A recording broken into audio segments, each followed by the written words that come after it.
Hi,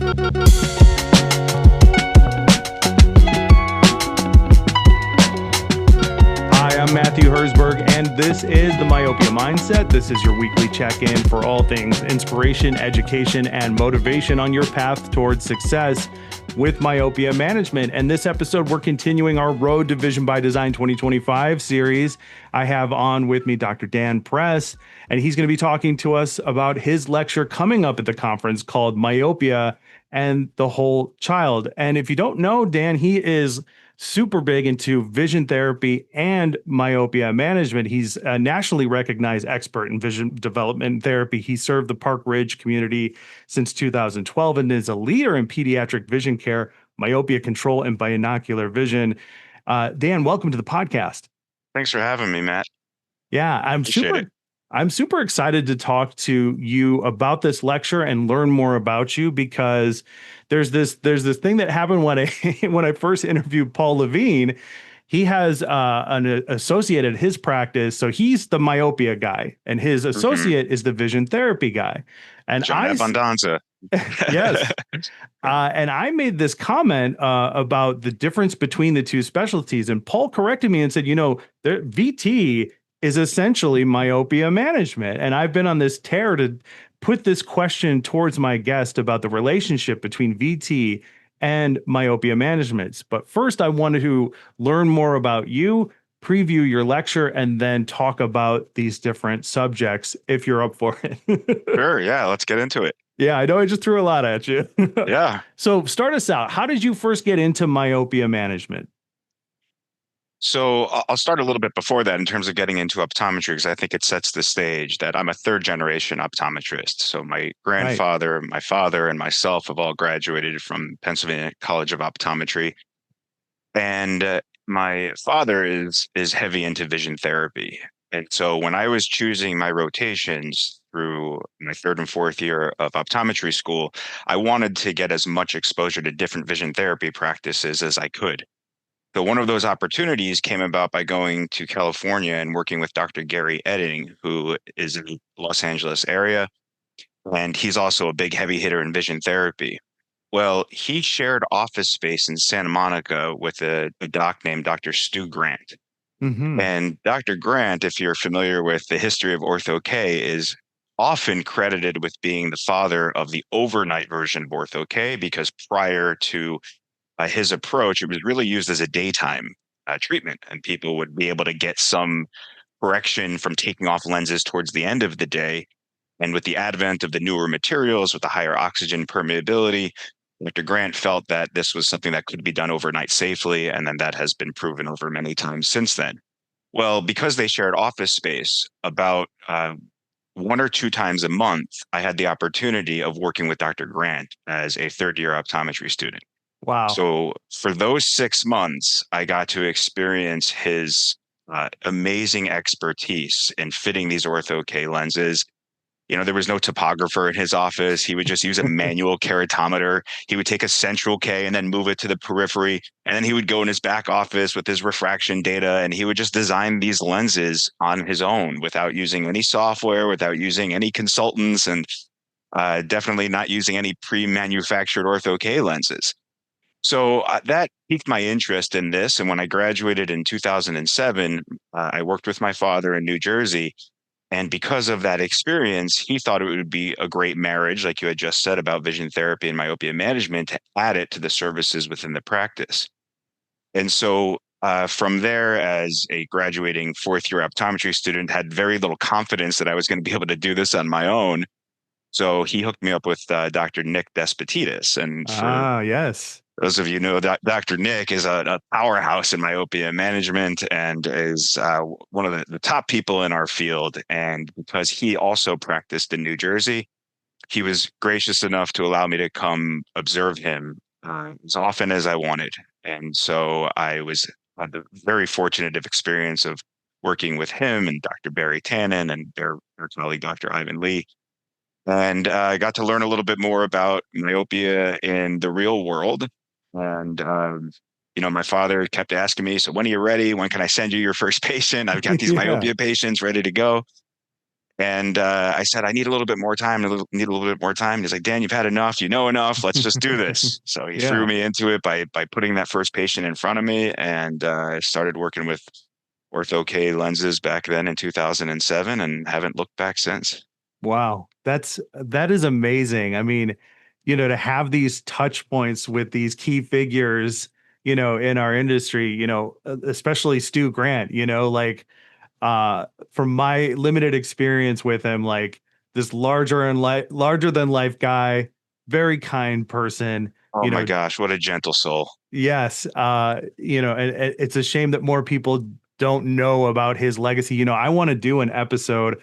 I'm thinking about doing an episode. I want to have Mark Cosgrove on this episode as well. You should Hmm. come on too, where we just tell stories about Stu Grant and how great he was, because Oh, yes. one of the biggest figures, if not the biggest figure for overnight ortho K for sure. Yeah. Tell us about your first like couple of patients doing ortho K myopia management. How did that go for you? You had said your dad was like, "You're ready, let's do Right. this." So how Right. did that go for you? Completely nerve-wracking, just in optometry school, and I think that things have changed obviously since 2007.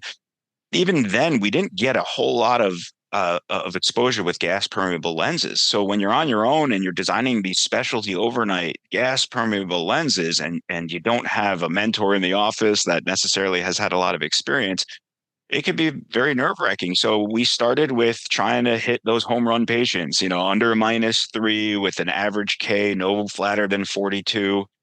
And it thankfully worked out really, really well.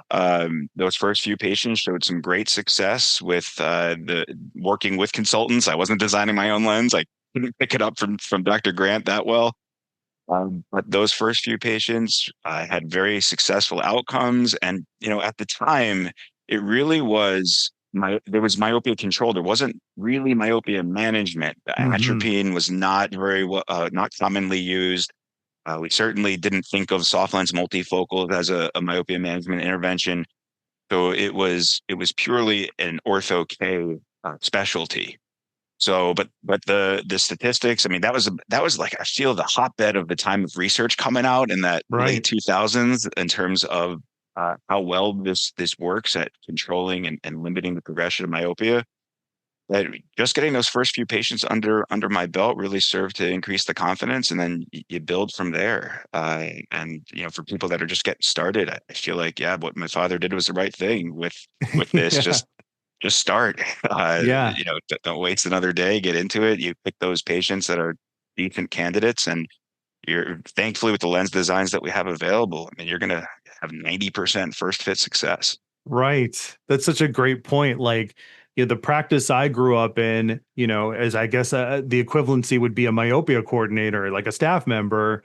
We had to work on patients for 5 years before we saw a conversion. And thankfully, Right. it's not that way anymore. There's so much more tools and resources available, but there's some sort of missing ground, I think, between the two generations of how modern optometrists have to learn how to do this and incorporate it into their practice. When you were first working with your first patients, how did you position it? I know this was a while ago, but like, I did you have the same issue that we did, where it's like you had to work on patients for this extended amount of time, or what was that like? Yeah, I think that, again, I just have been so fortunate in my life and so grateful for the people that I've been able to work with and work around and learn from, that it was a little bit different because I wasn't starting this on my own trying to recruit patients. So when you Yeah. have somebody like my father who, has written 3 textbooks and was the chief of vision therapy at SUNY and before that at PCO, and just a pillar in the community of not just our town, but within optometry itself. When he says, this is what you should do, go see Dr. Dan, and then they end up in my Yeah. chair. I honestly am so spoiled that I didn't have to work too hard at selling it in terms of being able to educate patients on why this is so important and why this can be so helpful. So for me, I mean, I recognize that it was not that as challenging as it is for other people that are just starting out more on their own. I give those people a lot of respect for being able to convert those patients. but it was a little bit easier. But at the same time, you still have to educate parents and patients on the process because Yeah. we still hear it. I still, every time we propose this to a patient about you can wear these lenses overnight and you take them out in the morning, you see clearly all day without glasses or contacts, and they look at you cross-eyed like, what? That's Right. a Yeah. thing?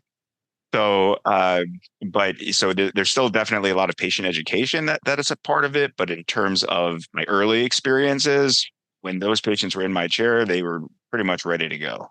Yeah. Yeah. And you're just as big into VT as myopia management, maybe more into VT, but like in my circle, I know you from myopia management and VT, right?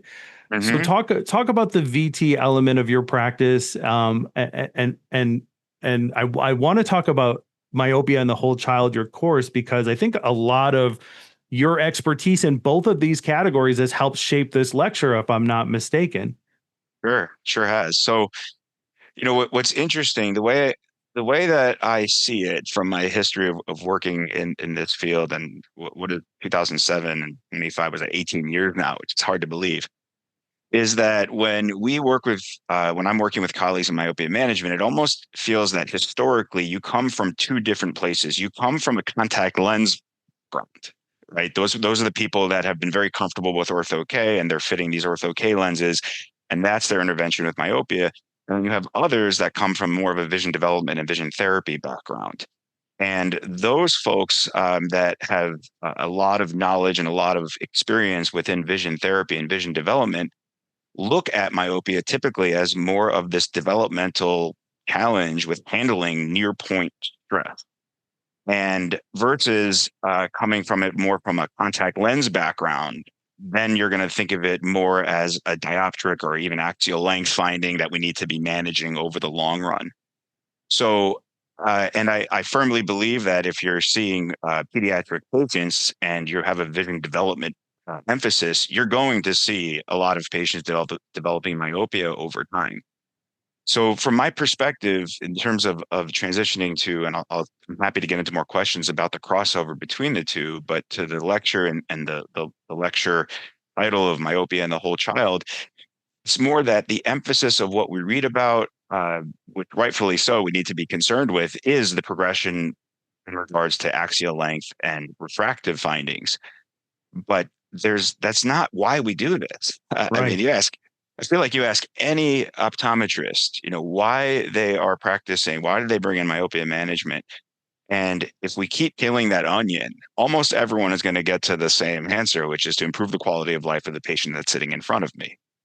So if we're talking about improving the quality of life for the patient in front of you, I still don't hear a whole lot about the impact of the environment. I know that we pay lip service to that. Hmm. I don't hear a whole lot about binocular vision. I don't hear a whole lot about accommodation. Actually, I shouldn't even say that. I do hear a whole lot, and I hear about how it doesn't really impact myopia progression. Okay. And that is so unfortunate to me to Explain see why. that in writing. Yeah. So, as an example, I think it was just in July, heavy hitters in myopia management published an article in, I think it was in Contact Lens and an anterior segment journal. And it was on the updates of the 10 things of myopia that we've learned to be true and 10 things that are new that we're questioning, and whatever the title was. And again, these are the heaviest hitters in myopia that published this. And there was one aspect about accommodative lag. I think they threw in binocular vision. That it's been proven that it does not have a significant impact in myopia management and myopia progression. And somebody reading that would say, "Oh, they looked at this COMET study, which was done, in the late '90s, early 2000s, and they found that progressive lenses don't really slow down the progression of myopia." And so the indication from reading the article, they don't say this in black and white, but the inference that you get is don't bother prescribing progressive lenses for your myopes. Hmm. But what about just accommodation? What about binocular vision? Would we not want to look into that in terms of how is that impacting our patients? And maybe they would benefit from a progressive lens, not necessarily to slow down the progression of myopia, which by the way, it does. And I'm going to peel back the onion more so from the data in the research that there's a subset of patients that this does help with. Uh, but the fact that you still have accommodative issues that may not be so good for that patient, or they have a near esophoria and a high AC to A ratio for all those of us who don't want to think about it, but plus lenses often, if you have a high AC to A ratio, decrease esophoria. Is that a bad thing? So let's zoom out a little bit.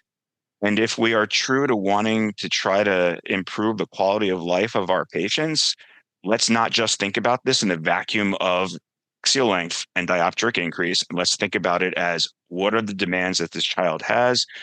What are the challenges that they're going to deal with? And is there something I can do to help with that? Even if it means that it may not be double blind placebo matched research that shows me that it's going to impact their axial length progression. Yeah, I mean, this really does speak to the difference between the academic sphere and the clinician sphere, right? Because the clinicians are seeing the results right in front of them and are having to make adjustments. And the Mm-hmm. academics are saying, well, we need to be able to prove this and we need to be able to do research and study. And I think it's always fascinating when these two worlds start mixing together, especially when it comes to myopia management and everything else in our industry. Let's talk about some of these factors. Like I said, I just want to do a preview, Sure. but let's talk about some of these factors. Let's start with like you mentioned, environmental. I Mm-hmm. had Ken Mahler on the podcast recently, and he mentioned he's asking questions that typically other optometrists are not asking. Like, is the patient sleeping on their stomach? He needs to know that if he's going to attempt orthokeratology. Are we talking about similar kinds of things when it comes to environment? I think that for me, I'm not necessarily worried about their sleep position, and credit him for thinking about that in advance. For me, it's more when I reference the environment, it's more that it's. I think it was James Carville during Bill Clinton's first run said it's the economy stupid. Yeah. I feel like with myopia progression, it's the environment stupid. Right. Meaning that the genetics are what they are, but the environment is going to dictate progression of myopia. And we can argue that from an academic standpoint all day, but it's just clear as day now that the environment is clearly dictating this rapid progression of myopia that we're seeing. So Hmm. for me, it's a matter of thinking about that again from an evolutionary lens and from a vision development lens. That I'm going to spoil my opening to this myopia talk. We could talk about an epidemic of myopia, but it's an epidemic of lifestyle. I mean, that's what Hmm. we're dealing with. We're dealing with the complete this reversal of how we spend our days as a species, from hunting and gathering. And I'm not prepared to give you an exact figure in terms of what I'm going to use at the lecture, but Sure. you think about human development again as a species and how many years we've been developing, and we've had a blip in the radar in time of screens and technology, and we are seeing a rapid change in the evolution of our systems physically in terms of myopia development. We just need to be paying a lot more attention to that and not just paying lip service to that. So for us, our questionnaire for our myopia patients goes into all of that. How much screen time is your child getting? How many hours a day are they spending outside? What does their environment look like? And being in the Chicago area, you know this as well, that you have a few months of the year where it's really tough to get outside, so we got to take Yeah. advantage when you can. And it's also talking about the influence of sunlight, and educating patients kind of next level, not just, hey, spend 2 hours a day, at least spend 2 hours a day outside for your child who either is at risk for or has myopia, but um, what should they be doing outside? Should they be wearing sunglasses? If light's important, how do we manage that? So Yeah. for us, we know that for part of this, thinking about this as the whole child, not just with myopia, being outside is important, not just to help reduce the progression of myopia, but it's really important to get natural light to set your circadian rhythm. Hmm. You talked about sleep. I would have thought you were going to go down that road in terms of just quality sleep is so critical for human Yeah. performance. And we should be exposing ourselves to sunlight first morning sunlight. And evening sunlight during dusk. That has a huge impact on our circadian rhythm, and you should be doing that without sunglasses. Mm. So I we educate our patients like if you're not outside, open the windows, in the morning. We need there's more red light during those times naturally, and we need that during peak hours, especially during the summertime, from 10 to 2. You need to have UV protection, wear sunglasses, wear a hat. But again, this is not just about myopia management. It's about understanding how the environment plays a role in child development and trying to emphasize that with our patients. Yeah, yeah. And my role, my role through this podcast in our industry is to ask the stupid questions or the obvious questions because I don't feel like they're Mhm. being asked enough. So Right. I'm gonna play that. I'm gonna play that role right now because I do a very good job at it. Isn't this just kind of a foregone conclusion? I mean, I've been in practices throughout my time in consulting and working with AOMC docs or whatever the case may be. The issue is never brought up. The issue of outdoor time and whatnot is always brought up, but it's never gone into finite detail like you're describing. In my opinion, that's very rare to see an optometrist actually start outlining these very specific things. It's usually, well, Mrs. Smith, Johnny's got to get outside more, and here's what I Mhm. recommend, if they even have a recommendation. So like I'll ask the stupid question of like, isn't this just kind of a foregone conclusion of like, well, of course they should be getting outside more. Where does like the finite fidelity come into this for you? Because what you're saying is fascinating, and I think it absolutely applies. Mhm. So I can't, I'm blanking on the author that helped me with this, but my Vision Help Group colleagues help with recommending books to read every year for our meeting that we have. And there's one concept that's referred to as the curse of knowledge. Mm, And with the curse of knowledge, when you know something, you start, especially the more you hear it and the more that you're surrounded by it, you take for granted that everybody, of course, everybody right. knows that spending outside is spending outdoor time is helpful. So I think that we just take it for granted, and that if you mention it, and again, just pay lip service to it to your patient of, okay, here's this myopia patient or risk of myopia patient. I'm going to just educate that parent, like spend 2 hours outside, limit screen time, which another thing, by the way, that I keep reading published papers that screen time is not necessarily associated with myopia management or Right. myopia progression, but that's the wrong take, in my opinion, to think about it that way. That it under it undermines the importance of it when we just mention it. So Hmm. if we are serious about it, then I think that we need to spend more time with it. And in my opinion, I mean, what works for me might not work for everybody, but in my experience, that if we are serious about how important that is for, again, child development outside of myopia progression, then we should spend as much time talking about it as we do with the how ortho K lens works. Right. Why are we putting less weight into the importance of it? And I would argue that from a child development standpoint, it is more important. And if you want to equate importance with time, it is more important to spend the time talking about um, lifestyle when it comes to screen use, and when it comes to outdoor time, physical activity, nutrition, and sleep. It is more important to talk about that than to talk about ortho K, atropine, soft lens multifocal. Right. Now, it's there's only so much time that you have, so I appreciate that. Yeah. But I do believe that, again, we if we're serious about it, then we should be spending more time talking about it, and don't assume that your patients know because you mention it on the way out of the exam room, and I doubt it's going to be taken seriously and put into effect. Yeah, I completely agree with you because, we need to outline for our parents what are the important factors that they can take home and start implementing.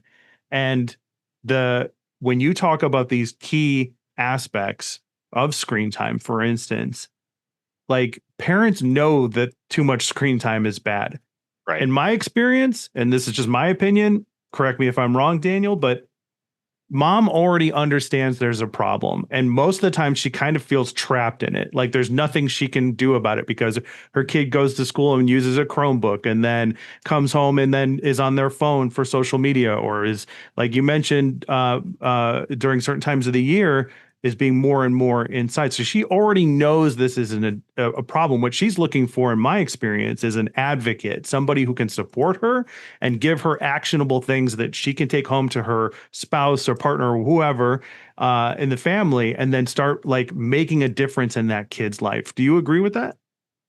100%. That is exactly what we're hearing. Parents know this, but Mm-hmm. like you said, I've got three kids. They're 14, 13, and 11. So prime ages for all of this, for dealing with all of this in my own household. And I see that just the culture is surrounded by being on screens, and their social life is determined by screens with Snapchat and whatever else they're getting into. So the parents, the vast majority of them know that, but they don't know how to implement any kind of policies at home. And they also, like you said, they're looking for an advocate, and they need the child to hear it from the doctor figure, the Yes. physician in the room, that this is not good for you, and you need to be taking this seriously. And if you most times that's what the parents are looking for. And I keep coming back to this, but in that particular moment, we could care less about the myopia relationship. They're worried about their child. They're worried about, and this I will go into in the talk, the mental health impact of being Right. on screens too much, and the physical issues that you have from being on screens too much. And like you said, they know this. They're looking for that advocate. And in that moment, yes, we'll maybe center it around the increase in myopia and talk to the kids about the negative impacts that high myopia has, but we really are looking at this more from a whole child issue. And when the child hears it from the doctor, they're more likely to comply than when it's just mom or dad. Yeah. Yeah. And especially when you're talking about the myopia issue, what kind of things are we outlining for them? I have heard from parents. So you're saying that there might be a higher chance for retinal detachments or other things later in life I've got to deal with right now. I mean, the way we used to talk about it with parents was, there is a potential future outcome that is bad for your child's vision. But then you're asking the parents to like transport themselves into the future essentially. And it's much easier, in my opinion, to back up what you're saying, is to give them stuff that they can work with right now. And I think Mhm. I think that that's a lot that's overlooked. You talk about nutrition, you talk about exercise, getting outdoors. These are being shortcutted in optometry practices that do myopia management.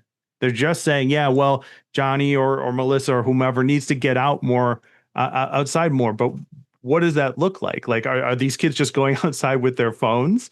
Or are they actually like getting out and interacting with the 3D world? Are they doing sports, or are they like, taking that necessary time? When it comes to screen time again, because I want to go back to this, because you Yep. brought up a very good point.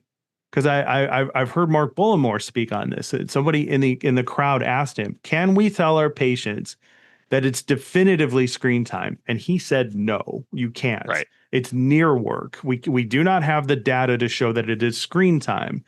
But so much of near work is screen time. People don't read like this. They're on their phones like this. I've seen kids with their phones right up in their face. Can you Mhm. speak more to that? Because I think you were alluding to that earlier. Yeah, I mean the fact, again, the easy way to approach this in the exam room, when you want to be confident in helping that parent be that advocate to get their child to balance their screen time with activities in the 3D world, as you mentioned, you don't have to just worry about myopia. I mean, that's really what it comes down to for me. It's that, do we believe that the current lifestyle, the current visual demands on our children are playing a role in the rapid increase in myopia? The answer is yes. And I'm really happy to hear that Dr. Bullimore, who, again, one of the heaviest hitters in the field of myopia Yeah. all time, um, said it's near work, because I don't think I've read that from him. So Oh, it's cool okay. that Well, this was a couple of years ago, so maybe I don't know. Maybe things have yeah. changed. I don't know, but I that's what I believe I heard from him when he was speaking on stage about it. Yeah, so it's great to acknowledge that what we're trying to communicate is that when we are just sitting stationary, staring at a screen, that it isn't, or even reading a book, that's the other concern that you have. But the point is that your visual system really functions with two main pathways. I mean, this is going Hmm. back to the neurology that we'll talk about too. And when you just are stationary and not using your vision to guide movement, then you're more likely to have problems in the long run.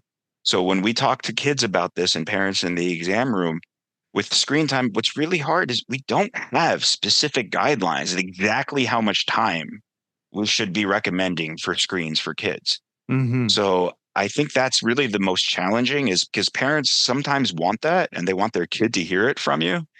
And in our general rule, we say the younger your child is, the less screens they should have.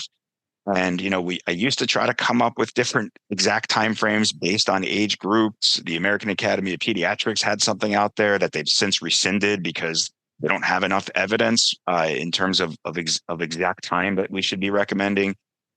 So instead of recommending total time, what I've started to do is again talking more about the balance of time between stationary viewing things up close with movement. So another thing I'll get into in the lecture is about this 2020 rule that we all talk about. Right. I don't think it's enough. And that's been shown through a few different studies that, sometimes the longer you're doing near work and the younger you are and the more active your accommodation is, the longer it takes for your accommodation to relax when you just Hmm. look away. So what we talk about is no more than 30 minutes of consecutive screen time before you have to move. Just get up and Yeah. move. I don't care if that's taking a water break or taking a lap around the room or your desk. Ideally, get outside, but no more than 30 minutes consecutively. I have zero research basis on that if that's going to have any impact. Outside Yeah. of it makes good common sense, and I'm a big fan of common sense when it comes to understanding the science behind the recommendations that we make.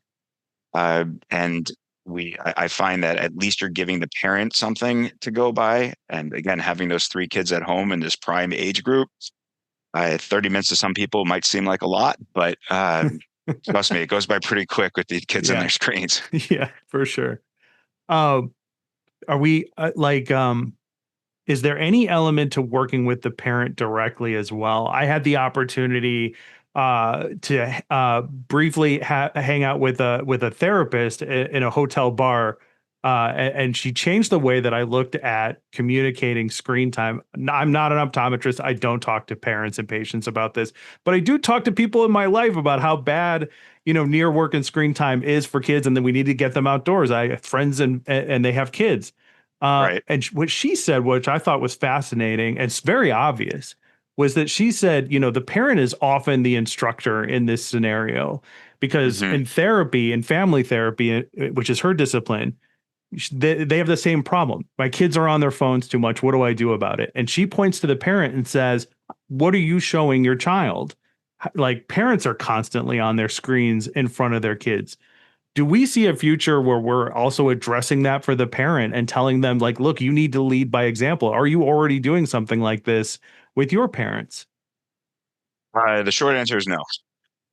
I think it is a great idea to bring it up because you're right. I mean, modeling the behavior that we're expecting for our children is important. It's probably not good enough to say, do as I say, not as I do. Hmm. So I think that is going to be important. And I think it's only going to become more important in the next 10 to 20 years. If you think about it, we're really getting into the era now where people having children now are the first generation that grew up on screens, Yes. right? I mean, my kids, um, I'll be 44 this month, and I had a Game Boy, I think, when I was like 12, Right. got a Sega when I was like 13, 14, whatever it was. Um, I feel like we sound like our parents and grandparents, like, in our day, we were outside and didn't come Yep. home till mom rang the dinner bell. Right. But but it definitely was a different world. I was exposed to screens, but nowhere near like what we're seeing now. And I think that if you look at if you're having children, 25 to 35 years old or somewhere in that range, like you are going to start seeing that. And because a lot of these moms and dads that are walking into the exam room, they're the first generation growing up on screens. I think that will become more important as time goes on. But and you make a great point. That's definitely something I'll consider. But I just feel like we're not quite there yet with the parents that I see in my exam room, that they have I'll call it a screen addiction, compared to what we might be seeing over the next 10 to 20 years. Dan, I mentioned before the show I'd screw up the intro, and I did because I forgot to ask you if anybody wants to get in touch with you online, how could they do so? So let's take care of that now. Sure. The best way is going to be through our practice Instagram page, which is Park Ridge Vision Care. And if you message that, then the team will notify me, and I'm happy to communicate through there. Awesome. And I forgot to mention at the top of the show, but if you're enjoying this episode, there's actually more waiting for you. We release extended versions of every episode that we do exclusively for our paid supporters of the Myopia Mindset, along with bonus monthly content that you really won't find anywhere else. It's just $12 a month, which is essentially the price of a cup of coffee each and every week. And I like to say, hey, if you would buy me a cup of coffee to talk about myopia management, to have on awesome guests like Dan, and support getting the word out there, because we think myopia management is the greatest thing ever, then please consider becoming a paid supporter of the Myopia Mindset. You can do that through our Substack or on our website at myopiamindset.com. Dan, I want to transition to, my earlier question, which was kind of a teaser, because now that ever since Paul said this, when I have a VT person on the podcast, like I had Nate Benia-Warford on recently, I posed the same question to him. So let's talk about it, because I think this is fascinating, the relationship between myopia management and VT. So let's go back to that question when Paul said, realistically, vision therapy is a form of myopia management. Do you agree with that? I don't think it's a simple answer. So I'm going to have to listen to your podcast with Nate, because I have a high degree of respect for Nate. I'm really curious how he answered this as well.